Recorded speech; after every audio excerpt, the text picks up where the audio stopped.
Things should have worked, would have worked if everyone had followed my orders. Now it's all come crashing down. You scoundrels just had to waste your days in frivolous distractions. This silly little channel, for instance. So be it. Watch, like and subscribe, and the void take you.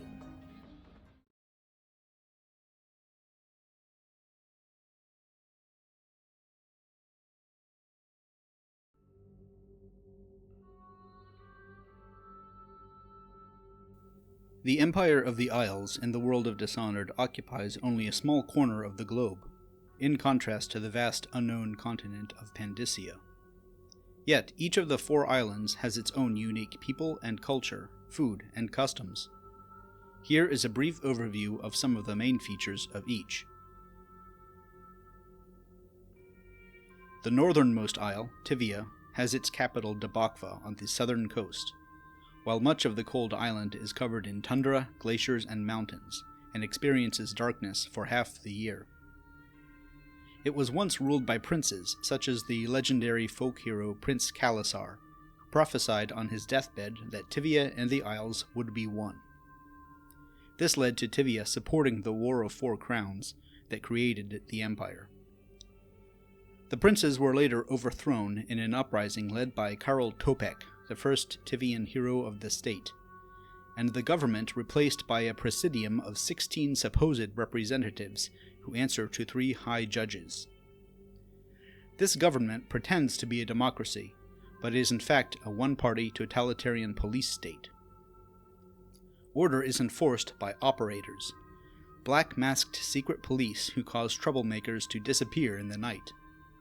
Since Tivians are forbidden to act against each other, operators are stripped of citizenship and identity, and answer only to the high judges. Punishment for crimes is usually a long term in one of Tivia's infamous labor camps, which use no walls to confine prisoners. Prisoners are free to leave if they wish, but because of the harsh climate and remote locations, no prisoner is known to have ever survived an escape. Tivia imports most of its agricultural products from Morley, but produces valuable metal ore, which overseers use for their swords. Arable land on the southern coast is reserved for vineyards to make the famous Tivian red wine. It also exports silk and poisons used in assassination. Noted native wildlife includes tundra wolves and saber-toothed bears, whose fangs have been used to make bone charms. Tivian culture mixes survivalism and refinement, and is known for its culinary arts including whale meat. In defiance of the inhospitable environment, Tivian art is ornate and complex, and the people are described as austere and regal. They are proud of their customs, food, and history, and have little concern for the isles to the south. Though mostly isolationist, people of the city Kaltan are much more like their neighbors in nearby Morley. Tivia is the setting for several works of popular smut, including The Young Prince of Tivia and Daughter of Tivia. The island's most notable native is Anton Sokolov, and High Overseer Yul Kulan came from Wagon, the most northern city in the empire. Other cities of note are Alexin, Meya, Pradim, Samara, Tamarak, and Yarrow. Labor camp sites include those at Nesha and Uterka. Morley lies southeast of Tivia and northeast of Bristol, and its capital Windown is on the eastern coast. It has a wet, gloomy climate and is co-ruled by a king and queen. Civil wars of the past were ended, according to legend, when 2 witches forced enemy armies near the city of Arran to their knees by magic, chose a boy and girl from each side, and atop a boulder that erupted from the earth, crowned them joint monarchs of the island, ending the wars. Ever since, their kings and queens marry for purely political reasons to maintain the balance of power. Morlians are fiercely independent, and bitterly resisted joining the empire. In 1801, they launched a failed insurrection for independence that ended with the assassination of Empress Larissa Olaskir and more oppressive rule from Dunwall. A famine immediately afterward led to mass immigration throughout the Isles, with settlers lured by the promise of jobs in fisheries, silver mines, and the booming whale trade. But exploitation by industrial barons in Bristol led to social unrest, culminating in the infamous 1827 March of the Oil Bloods, which forced labor reforms from Luke Greaves of Greaves Refinery and caused the death of Julie Coleridge, owner of Coleridge Prison. During such times of unrest, Morleyans still occasionally brandish their old insurrectionist flag. Extreme groups, such as the Oxtongue Gang, are dedicated to throwing off the Empire by any means necessary. Order in Morley is maintained by the green-uniformed Royal Morley Constabulary, which operates similarly to the Dunwall City Watch or Serkonan Grand Guard.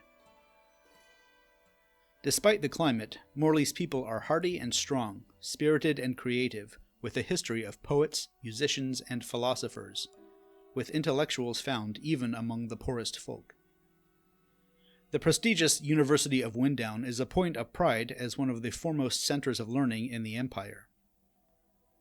The Gallery of History and Sculpture hosts works of great artists across the Isles, including paintings by Sokolov, as well as various historical oddities.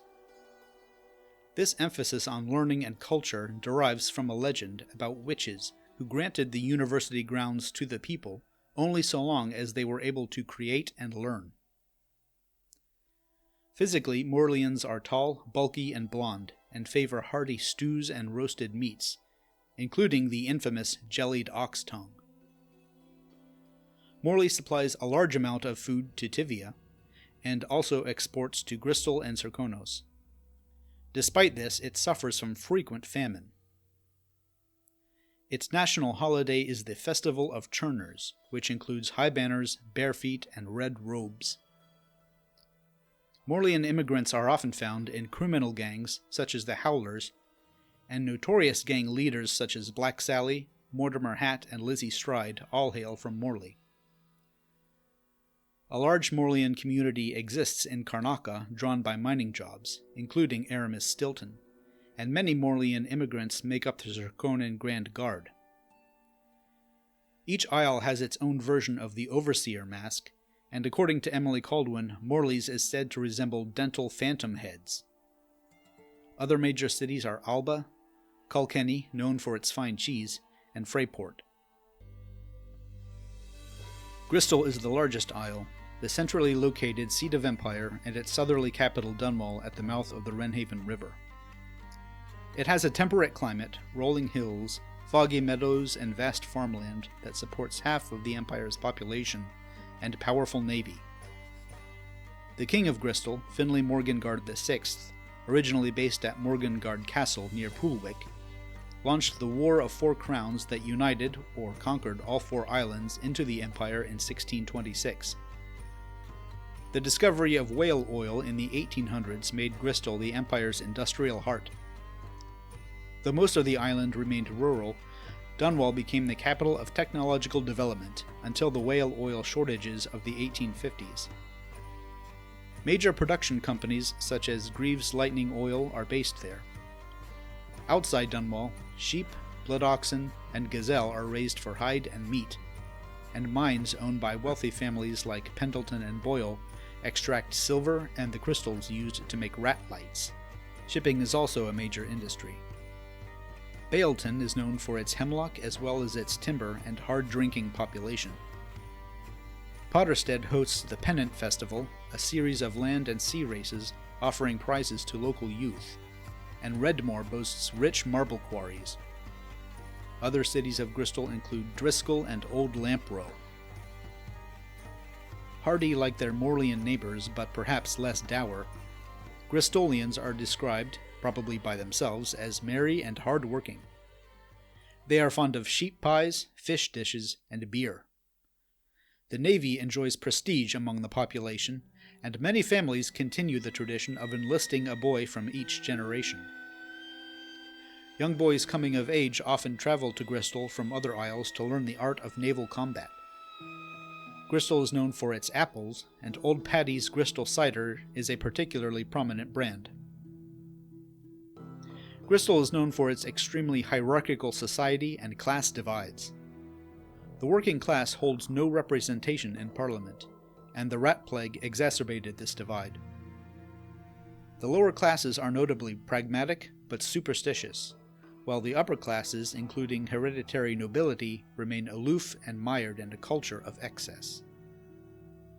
Across the Isle, adherence to the Abbey of the Everyman is strictly enforced. The abbey is based at Whitecliff, as well as Dunwall. The faithful attend sermons by the overseers and observe all religious holidays. As a counterpoint to the official conservative culture, people of Gristol participate in the Fugue Feast, an indeterminate period at the end of a calendar year that is declared as outside of time, when all laws and social conventions are suspended.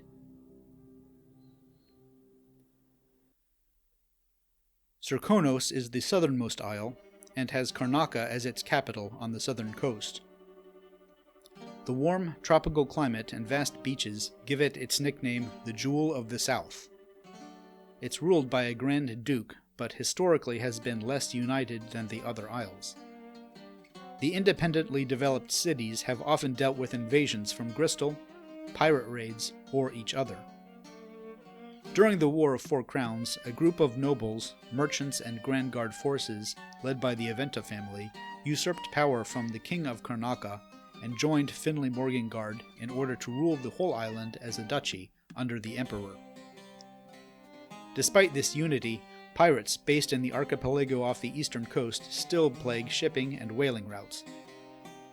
The Grand Serkonan Guard maintains order in Karnaca and other cities of the island, except in Colero, where the stewards of Colero occupy that role. Many immigrants, especially from Morley, are members of these forces. Each city is known for its own type of produce, such as figs from Bastilian, grapes and cigars from Colero, and flatbread from Sagunto. The food of Serkonos is highly spiced, and travelers often return home with their recipes. Serkonan blood sausage is particularly prized.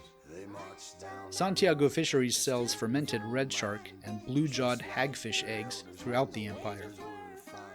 Other delicacies processed for export are the popular Resina rosewater jelly, Padilla pear soda, Lazarillo pickled salamander, Rivera fig wine, and the highly flammable Orbon rum.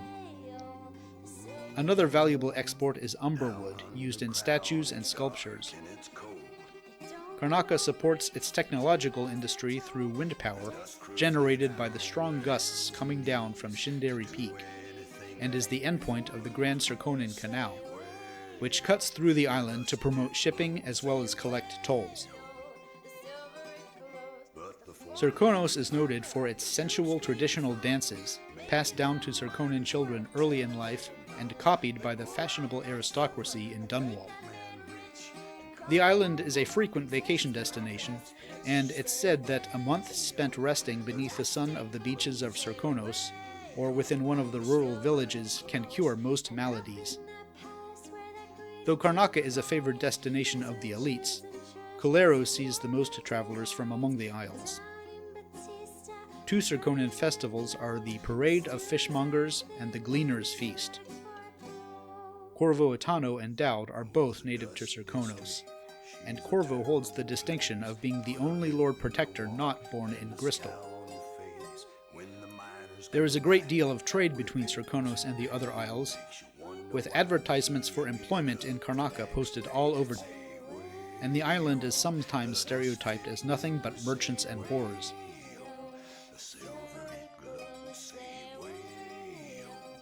Differences among the peoples of the Isles have led to much strife in the past, and even war. The domination of Gristol following unification has had both positive and negative consequences, but the decline of the whales and their precious oil, as well as the loss of the outsider and the loosening of void magic, means that these populations may have to forge new alignments in order to endure, and it remains to be seen what the future will bring for the Empire of the Isles.